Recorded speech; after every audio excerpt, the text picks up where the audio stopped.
जय माता दी। मैं हूँ आपके अपनी लाइफ डिज़ाइनर जीतू आचार्य। भीष्म पंचक 5 दिन ऐसे जो कि आपके जीवन के अंदर बहुत बड़ा बदलाव ला सकते हैं। 5 दिन लगातार अगर आप दीपक प्रज्वलित करते हैं, 5 दिन लगातार आप गंगा जल डाल करके स्नान करते हैं, 5 दिन लगातार आप गंगा जी में जाकर के स्नान करते हैं, या फिर 5 दिन लगातार अगर आप कोई अपने खाने पीने की ऐसी वस्तु, ऐसी चीज़ जिसके बिना आप सच में रह ही नहीं सकते और उसे त्याग देते हैं, तो आपको कार्तिक के महीने का लाभ मिलता है मात्र 5 दिन। कंट्रोलिंग के 5 ही दिन है। उन्हें सोचिए जो पूरा महीना पूरी कंट्रोलिंग के साथ चलते हैं। कार्तिक का महीना बड़ा उत्तम और पावन महीना होता है, और इस महीने में किए गए दीपक दान जो होते हैं वो कहीं ना कहीं हमें मोक्ष की प्राप्ति देते हैं, हमारे कर्मों में सुधार करते हैं। इसीलिए कहा जाता है कि कार्तिक का महीना बड़ा शुद्धता शुभता का होता है, और कार्तिक का वो पावन महीना होता है जब श्री हरि जागते हैं, यानी हरि प्रबोधनी एकादशी कार्तिक के महीने में आती है। इतना ही नहीं, कार्तिक पूर्णिमा वो अंतिम चरण होता है जो कार्तिक के महीने को समापन करता है, और पूर्णिमा तिथि पर ही गुरु नानक देव जयंती भी होती है। तो ये उत्सव होता है पूरा 5 दिन का। इसे एक दिन नहीं, 5 दिन तक मनाया जाता है। बहुत सारे लोग जो तुलसी विवाह है वो आप एकादशी को भी कर लेते हैं, त्रयोदशी को भी कर देते हैं, यानी ये 5 दिनों के अंदर आप किसी भी दिन तुलसी विवाह भी लोग कर देते हैं, सिर्फ रविवार को छोड़ करके। अदरवाइज तुलसी का तो स्पर्श आप हर दिन कर सकते हैं।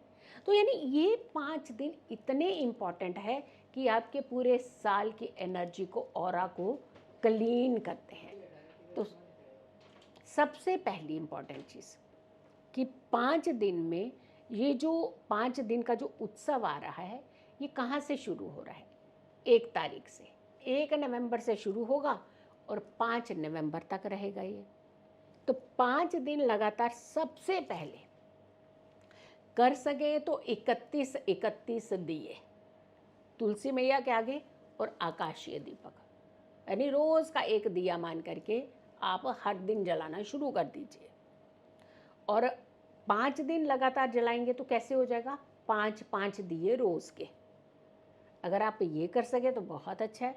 अदरवाइज आप सिर्फ 5 दिए, रोज के 5 दिए, 31 नहीं, रोज के 5 दिए तुलसी मैया के आगे, और रोज के 5 दिए आकाशीय दीपक, यानी भगवान को ध्यान करते हुए, स्मरण करते हुए, सभी देवी देवताओं का ध्यान करते हुए 5 आकाश की तरफ दिखाते हुए दिए, और 5 दिए तुलसी मैया माँ वृंदा के आगे आपने प्रज्वलित करने हैं। आपकी एनर्जी क्लीनिंग होती है। आप जब तुलसी की होरा में बैठते हैं तो निरोगी काया पाते हैं, आपके घर के अंदर सुख और समृद्धि आती है, धन की कमी दूर होती है, आपके ग्रह मजबूत होते हैं। तो यानी कुल मिलाकर के ये जो सिनेरियो बनता है 5 दिन का भीष्म पंचक, यानी 5 डेज, ये बहुत ही उत्तम रहते हैं दीपदान, दीप प्रज्वलित के लिए। अब आती है बात कि आपको छोड़ना क्या चाहिए इन 5 दिनों में। जो चीज़ आप खाए बिना रह ही नहीं सकते, यानी आपको क्रेविंग होती है, जैसे बहुत सारे लोग हैं ना, जैसे चाय नहीं छोड़ सकते कि चाय हमें चाहिए सुबह भी शाम को भी। तो एक तरह की नहीं, चाय जो है ना उनकी ज़िंदगी के अंदर एक बड़ी अहम भूमिका निभाती है, यानी इसके बिना नहीं रह सकते। प्रण लेकर के चाय छोड़ दीजिएगा, लेकिन सारे चाय नहीं छोड़िएगा। वो लोग जो वाकई इसके बिना नहीं रह सकते, क्योंकि ये महीना कंट्रोलिंग का महीना होता है। आपके खुद के ऊपर कितना संयम आप रख सकते हैं, ये उसका महीना होता है। तो इसीलिए अगर आप छोड़ सकें तो अपने खाने की वो चीज़ छोड़नी है जिसके बिना वाकई आप रह नहीं सकते हैं।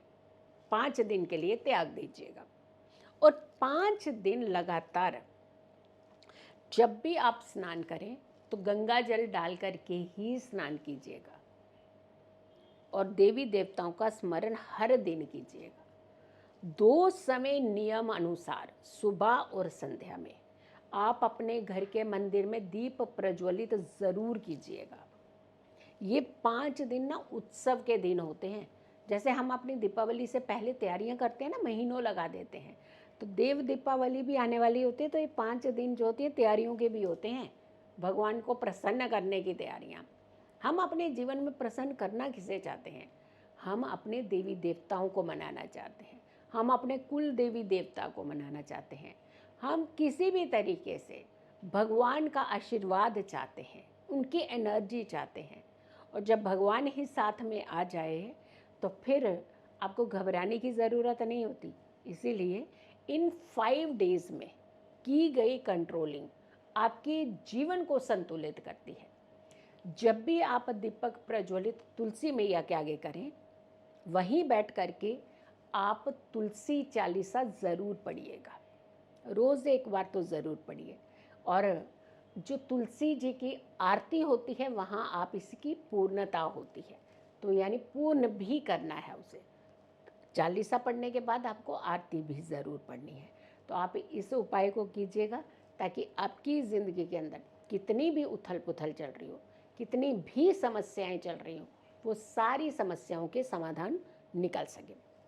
अगर धन की कमी है तो आप तुलसी की सूखी हुई लकड़ी इसे हरे कपड़े में लपेट करके अपने वॉलेट पर्स में डाल लीजिएगा। अगर घर के अंदर सुखों की कमी आ रही है तो आप तुलसी की सूखी हुई तुलसी की लकड़ी हरे कपड़े में बांध करके घर के मुख्य दरवाजे पर बांध दीजिए। अगर बच्चों में बोलने की दिक्कत आ रही है, यानी क्लियर वर्ड्स नहीं बोल पा रहे हैं, तो आप तुलसी के पत्तों का रस निकाल करके आपने उन्हें तिलक ज़रूर करना है। अगर आपके बच्चे का मनोबल पढ़ाई में कहीं ना कहीं उन्हें दिक्कत आ रही है तो तुलसी की लकड़ी या फिर तुलसी की जड़ सूखी हुई, अभी नहीं तोड़नी है, सूखी हुई चीज़ें जो होती हैं तुलसी की वो बहुत काम आती हैं। अपनी जड़ या लकड़ी हरे कपड़े में बांध करके बच्चे के बैग में डाल देनी है। तो आप इस तरीके के अगर आप उपाय करते हैं, यकीन मानिए आपको पूर्ण लाभ की प्राप्ति भी होती है और आपके जीवन के अंदर सुख ही सुख होते हैं। सो वीडियो को बहुत सारे लोगों को ज़रूर शेयर कीजिएगा और मेरी आने वाली सारी वीडियोस को ज़रूर देखें। खुश रहें, स्वस्थ रहें, पॉजिटिव रहें। पॉजिटिव रहते हैं तो हर समस्या से हम दूर रहते हैं। जल्दी हाजिर होंगी बहुत अच्छी वीडियो लेकर के। तब तक के लिए नमस्कार, जय माता दी।